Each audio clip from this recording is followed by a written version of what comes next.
donner la parole donc à Martin Magui. Et heureusement pour tout le monde, c'est le dernier, quoi. Moi, je salue les mêmes, hein, comme ça évitera de... Moi, j'ai compris une chose pendant que vous parliez tous.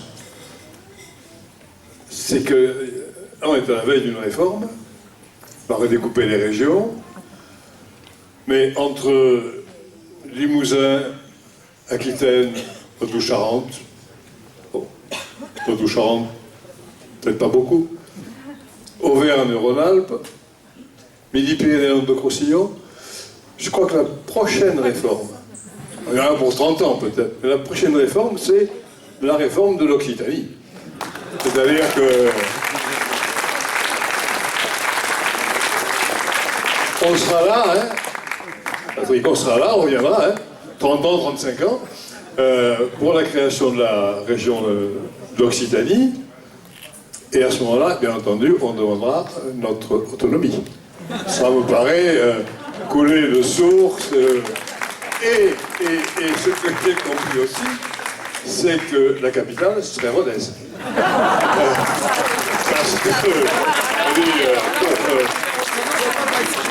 Toulouse et Montpellier, faites gaffe. Hein, Toulouse et Montpellier, faites gaffe, Rodez avance. Oh, tu seras président. Mais dans 30 ans, quoi.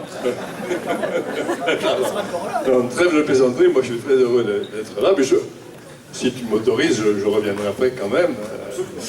Et puis à ce moment-là, peut-être que je pourrais rester pour les spectacles. Moi je crois d'abord à l'Occitan. Je crois à l'Occitan.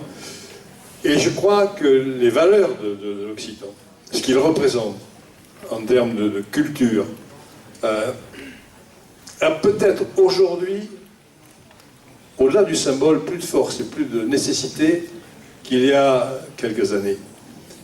Parce qu'au fur et à mesure que notre société se mondialise, on a un besoin, ou on éprouve un besoin, ou on ne se rend pas compte qu'on éprouve un besoin inconscient de retrouver en permanence ses racines, de retrouver son origine, et développer la culture qui est celle de ses ancêtres.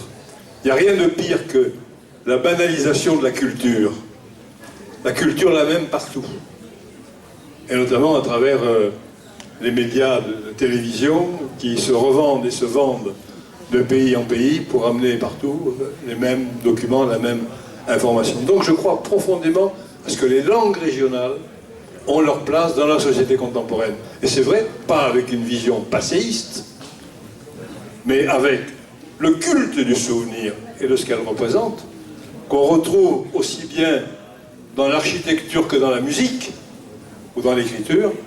On en a besoin, donc raison pour que nos institutions respectives s'intéressent à sa présence et à son développement. Moi j'ai regardé, simplement, c'est une œuvre collective. C'est ce qu'on a fait ensemble depuis quelques années. Vous, les responsables du monde occitan, nous, les élus, tous ensemble, je crois qu'on a fait progresser l'Occitan depuis, et c'est pour la raison pour laquelle j'attends le congrès du Parlement avec anxiété, pas inquiétude, parce que je crois qu'on va vers un congrès qui le reconnaîtra.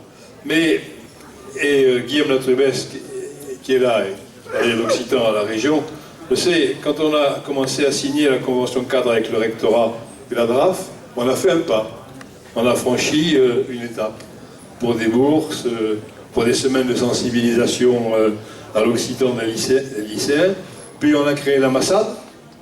On a créé le congrès permanent de la langue occitane. On a mis en place la société de doublage, où on aide la société de doublage Contam, qui double ici des films. Cette année, ça a été le premier long métrage qui a été doublé. Il y a eu la télévision par Internet, Coq Télé. Ça, c'est relativement récent. Puis il y a eu la charte de coopération interrégionale avec les 6 régions qu'on a évoquées, que tu as évoquées tout à l'heure. Tout ça pour renforcer les partenariats et un nouveau schéma de développement régional de l'Occitan.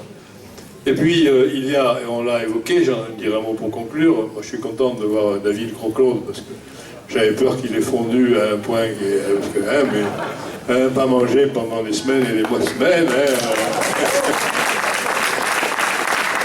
Mais c'est un moment agréable ensemble ici. Mais je pense que l'Oplo est maintenant sur les rails de manière définitive. Nous avons approuvé en commission permanente, il y a quelques jours, je me tourne vers les élus régionaux qui sont là, la convention, le texte de la convention. J'ai demandé au préfet de région de tout mettre en œuvre pour que les organes délibérants puissent être mis en place à l'automne. Et moi j'ai confirmation du ministère de la Culture que l'arrêté de création de l'Oplo sera pris début septembre, avec une bonne nouvelle. C'est pas tous les jours que l'État est généreux. Qu'on ne croyait pas que l'État y mettrait le moins de centimes. L'État va y mettre 65 000 € par an, ce qui arrangera l'Oplo. Alors merci l'État, hein, pour une fois. Enfin, il faut dire qu'il en reprend par ailleurs, il en donne à côté. Mais pour l'Oplo, c'est une bonne chose. Et je crois que cet office public qui réunit plusieurs régions et qui est appelé à s'étendre, à s'élargir dans le temps, cet office public de la langue occitane nous permettra aussi d'aller plus loin. Donc très heureux d'être là, et puis je vous souhaite un peu de pluie pour les agriculteurs, parce que ça commence à devenir sec, un peu de pluie pour les agriculteurs, un peu de soleil, et le début des nuits sèches pour que les spectacles nocturnes puissent se dérouler. Bon festival.